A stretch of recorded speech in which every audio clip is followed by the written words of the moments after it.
Gladys aye obatan a wadi emfie aduonu enum 25 years a ofri aye Tamale a ewo Northern Region. Na Gladys aye ochechireni a na wokyere ade ewo aye private school saa enso so ena na wosanso chips esanso ye den eton. Arehosem ne say Gladys eni ne kunu na ete na Gladys nyemye a wokọ awo so. Wakọ wo ye no sebi abofra omowo no no abofra no ti asase hono ade achimbia no na abofra no eti hono abofra ye frɛ no eye Samuel aya wona no ti huni wadi bosome enumpe tabia ade bechi bia na Samuel eti hono awofoi aye no mbetimi bia ade akọ hospital sɛ mbetimi age abofra yi nkwa asi wonom nanso a doctor fo kyeremu a gise awofoi ekita eye 10,000 Ghana cedis eye kanisika no 100 million. Yade ba ye eye Gladys ya na wokyere ade ewo eye private school no adwuma abono saa enso so na ye chips ya na woton no so no eno so atimi agu ni kunu so ano no so kyere ade na ono so agya ade kyere sesei no wode eye ku adwuma awofoi aye ne ombetimi bia se be ombetimi aregi saa sika ya a doctors for ehwehwe ansa na omagye abofra yi enkwa asi ehonom no nanso omaye bia ankosi aga we enti na awofoi ade tu yanim se yammo womo na afeedie wontimi emfanje omo babaako a omo awono no enkwa emfansi ehonom abofra yi a wawo busumi enumi eti no hona na ehono na sempu ade sana se wo sokane a de hwe abofra no tim a wutimi hu se ensuo egina abofra no tim we akwakoya arehosem ama eye awofoi a sese woda wonna abofra a wadi bosumi numi so bra na wo bre efise ade sa ade achi nyina no na abofra no ti hono na ensuo egina ne tim obetim de wo kakra aboa eye abusuan ewo mobile money numbers a egu screen ase no na abusuan so entimi enrezi bibi emfa emmoa na yenje abofra yi nkwa ensi hono abofra a woni mbone bosumi enumpe wontimi mfa saa yiya we mu emfa enkowu fa wakakra fa mobile money numbers no so na yemfa enje abofra no enkwa ensi hono Yankopon hira wo se wuyi bi na wode aboa amayaje abofra yi nkwa ede asi hono wetimi afule won your social media handles na Bonesman TV na ennepa ene adwuma pa ye no wo so watimi anya bi ahwe Yankopon hira wo se wo gibre na wo hwe interview a we so wani ji ho a bo modern aso beko YouTube no search for Bonesman TV like it subscribe it subscribe na so a adoma keto be ba nchen na waboso na select all na ade bi betu bia no wonsa atimi akabi bo modern aso be sanso a share. Alright, Usia, my mom nyina akwa bi emfamra the Bonesman TV. Behind the Bonesman, and then your first time I hear videos, so make sure say obe like it, wa share na wa subscribe. And we cry a friend Gumani ewo Tamale, northern part of Ghana. Na and baba you can enkomo sen da ye no chincha ade mo be pie Gumani ewo Tamale.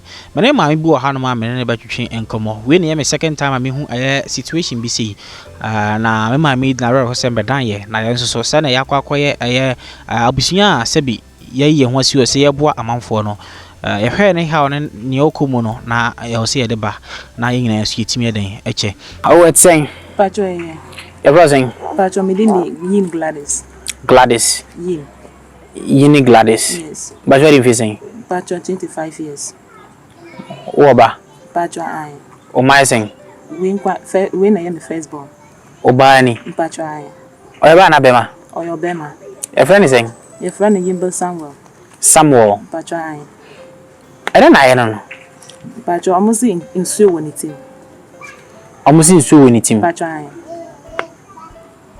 what are you saying 5 months Obana di 5 months Pacho ai ana niti ahono sa no Pacho ai na matrai some de hospital Pacho ai ya ko hospital bebe Tamale hospital Pacho ai amade ko ya na almost e nsuo ne gina ne tim Pacho ai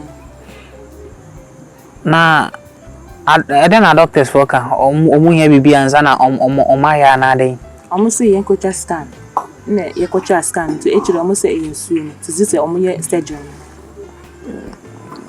mama makotwa scan Pacho ai ana almost say nsuo ne gina ne tim Pacho ai na gisa omu ye surgery Pacho ai na surgery na maka zo meju ska Pacho ai ska bezeng 10,000. It is 100 million. Mpacho What's what divising? 5 months. Your friend is someone so. Mpacho Who can Mpacho Bolga. Oh, Bolega. Mpacho One in the last war. Mpacho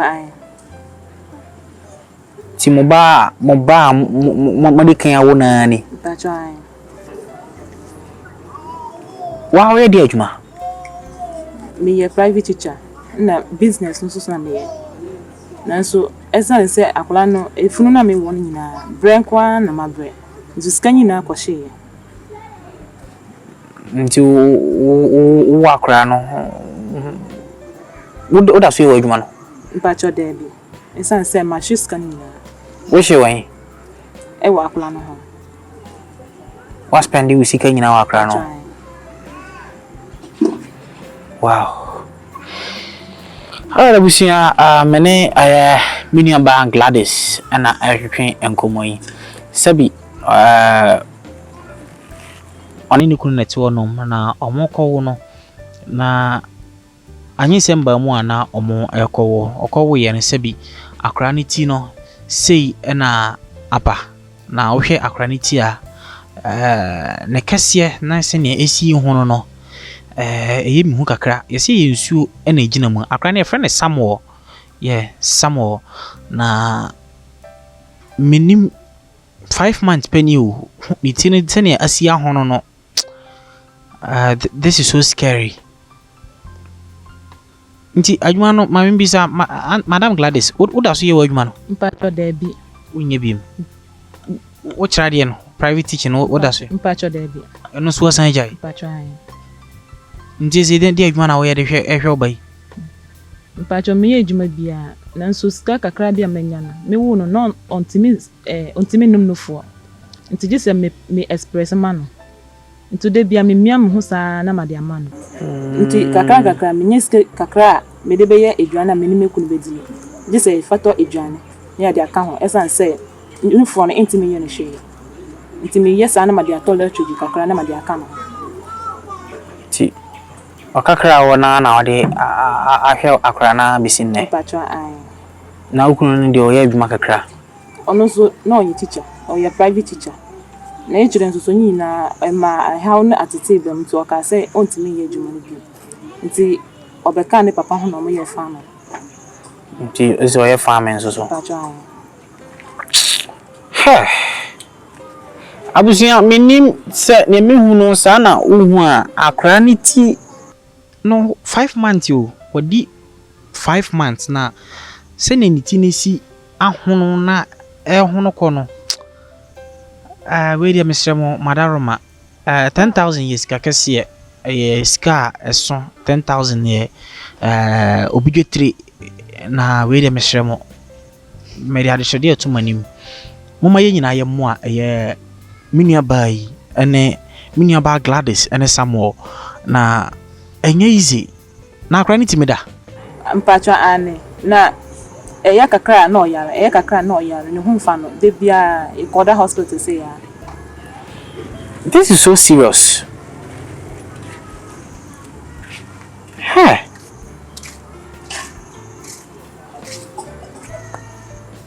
abusia minim I quite scary so because medican I share bibi say da but na me share no so na ehu kakra na we ubetimi de hu atoto say akura 5 months na onam sa ti bia wim tire no so hona na ho no ade eche ade san nyina ne tire ne ho no owo no na esu kakra Mpacho me wo no sa no de bai na na tire ne si ana tie Mpacho ne ni kura po na ntimi bie na gise okọ 1 month na ne ni nyina timi bie na hu say ne ni na bie Inji mami show. Odo nsaka ni ti na o fili se ti se mede nsaka meti a meti mu se kase wo ha no ono ne de odo nsaka wo ti me fe. O fili se ensuo wo. Me ba mami fe. Aha de kase ake ti e ko na pampa mu de wuti mi hu se Hey.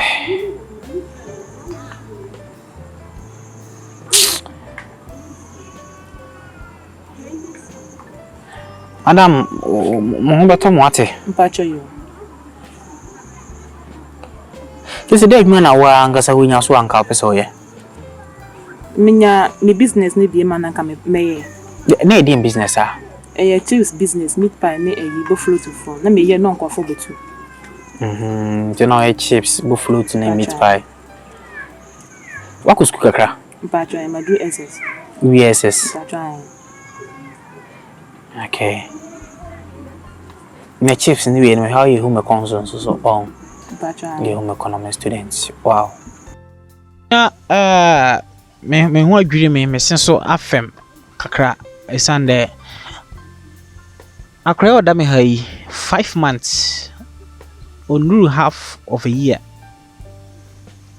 bosumi numpe wanya bosumi num na sebi yawo no na yawo no di se yaba and doctors for say ometimi aye ho bibi ometimi aye adwuma kakra fa ho ama sebi ne ti no so ate kakra na ne tie ne se sika doctors for we sisi a 10,000 Ghana cedis sika no 100 million meshremo na me de ato obi bia nim se obia mfa ne kakrawa emfa mobile money number se go screen ase no na ye mfa mo a me ma Gladys ene ne basame na akra no otete akra no bre adiwe too scary. Mama nsam bisa o na yemfa nkomatwetwe ne mra na wiye oti sese a wadi mfi num otimi didi. Mpacho dise memia mi no foso mano ana me ye lacho di mo mano. Be wontimi ndi aduane bia. Debi. Ma kana sa yi ni bia so wontimi ndi. Anu de menyama na obenum na so sika nso so na ya ehu ihia me kakra.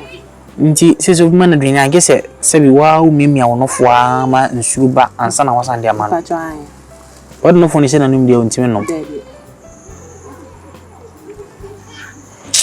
Oh.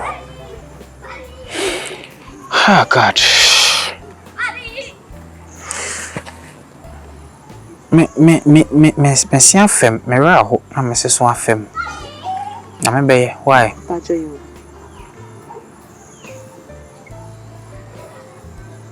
Same.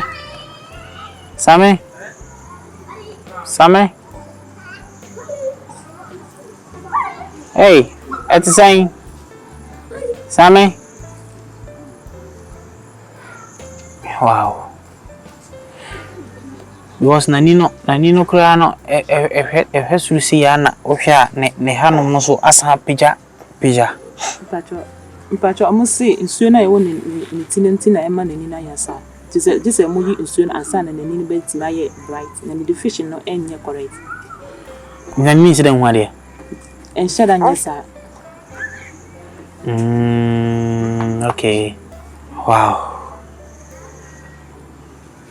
But doctor for sure say omu ye surgery na a bit my normal. Mpacho ai amusi ombe yi nsuo ni na afiti. Muso be use ni na free. Wow. Me ho adwiri me. Me reso aho. Abusia me dwuma de ni nyina eba awiye na yete ne se mama mi asemi areho yewo eye tamale na tamala yewo no yabawe de me maame Gladys na ababa twetwe enkomo na ne yete ne se wo hu ne mi hu sesi ya areho me na de to eye Ghana fo nyina anim se madaroma momwa na me mami ene me nua be market wa samwo yenya emwa emfama omo yasini pa benya wa na efiade se na da meka no ama me no wanse na efiade me dwuma de nyina besi ano bet ansa na besi ano mame ma eye me mama Gladys mfa ono ana num se man tudwa ede na abeka Ghana fo wo ni atoyi. Pacho de America ne se ehwefo ni me nuan nyina nsuro omo se omo boa me na mitimi nhwe akola yesu amombo am na akola nya na me fa ho de esane se oya akola ketu a se eye se ya untimi fa na hyenkyire untimi fa no ko ba bia nti brand kwa na me brand nti me sure mo se omo hwe manim na omo hu me bebo na mo hu akola no so bebo na mo mboaye na omo ntimi ye akola no operation mama. Okay. Nti mani ase atata mara ho. Behind the Bonesman, na your first time I'm sure say bako your social media handles nina a Bonesman TV BONESMAN man and how the TV aka ho.